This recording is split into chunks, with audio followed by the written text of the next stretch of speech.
Hey, what's up guys? Welcome back to US Election Hub, and today we're going to be doing a 2020 presidential election prediction between Bernie Sanders and Donald Trump. So without further ado, let's just go ahead and get right into this, and the first thing we're going to do is fill in the safe states. And so we're going to start by the West Coast here, so the safe Democratic states.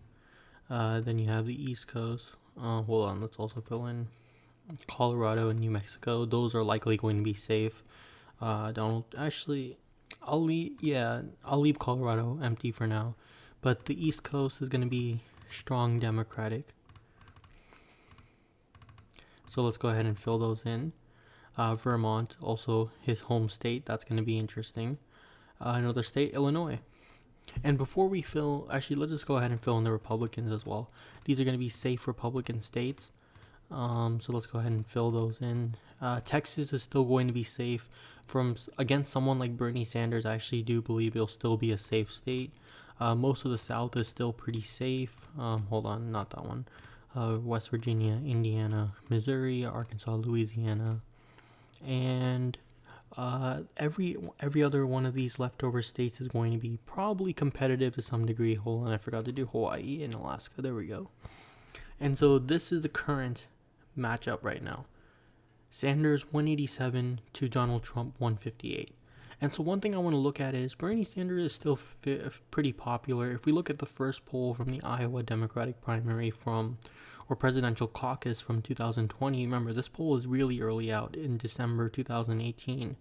Take a look at this. Sanders is second in the lead. Biden is leading, and I already did a video on Biden, but Sanders is second, and then Rourke is 11th. So what I find is you can find that there are some overlapping voters here. Some Sanders voters are also supporting O'Rourke, and some O'Rourke supporters would also support Sanders. So this number could be higher if Beto O'Rourke is not in the field, or he drops out or something like that. But let's just assume as of right now, because he is in second place, Bernie Sanders has a pretty good support. So let's go ahead and go to the map options real quick, and let's quickly add some leaning states. So Colorado is probably going to go for for Bernie Sanders. I did not mean to say that. Nevada will probably go to Bernie Sanders as well. It was a very close race. Donald Trump lost here by 2 points against Hilary Clinton, and Donald Trump lost Colorado by 5 points against Hilary Clinton. So it's not like, he did terribly in these states, but obviously Bernie Sanders is going to be a decent candidate, and I think he'll be strong in a state like Colorado. Nevada will be a swing state, but in the end it will go Democratic. I think Arizona is still going to stay red.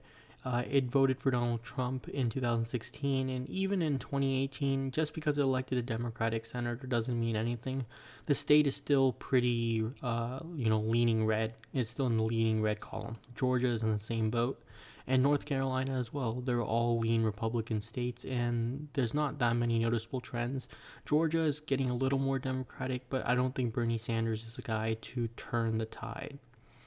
Now, one place that Donald Trump has done well with a lot of Trumpy candidates is Ohio, and I still believe that Bernie Sanders cannot win Ohio. But I think Donald Trump will narrowly win Ohio. But Bernie Sanders has some other stuff going for him.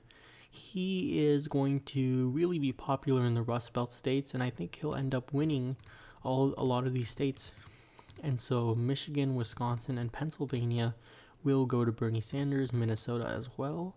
Iowa, as you guys can see in the Iowa poll, he's not doing too bad. And so I would actually say Iowa goes to Bernie Sanders. Virginia. Now the thing is, Bernie Sanders is actually not as popular as you would think in Virginia, but he, against someone like Donald Trump, Virginians will probably pick Bernie Sanders over Donald Trump. But say if it was Bernie Sanders against Mitt Romney, then I think Virginia would actually vote Republican in that election. So we're gonna leave Virginia for now, but Utah would still probably be Republican. But as you can see, New Virginia will put Bernie Sanders over the top, and Bernie Sanders will win already past 270 electoral votes. Now, filling in the rest of the map, I actually don't think Bernie Sanders would win.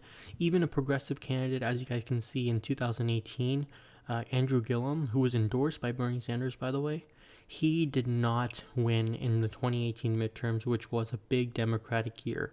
And so I think Republicans still have the edge in Florida, and I think it's like a Donald Trump state because, a Donald Trump style candidate basically won here. And so I think it's reasonable to say that Florida and Ohio are still two, red leaning states, if I were to be honest. The rest of these states would go for Bernie Sanders, so New Hampshire and then Maine. I think all of Maine would actually go to Bernie Sanders. And there you guys go, 285 to 253. This is a still pretty competitive election, but as you guys can see, a number of states will flip back to the Democratic Party: Iowa, Wisconsin, Michigan, and Pennsylvania particularly. And that's going to be, good news for the Democratic Party.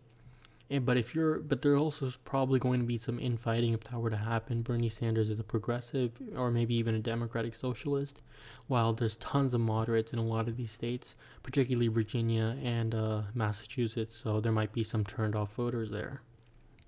Thank you guys so much for watching, and see you guys next time. Bye.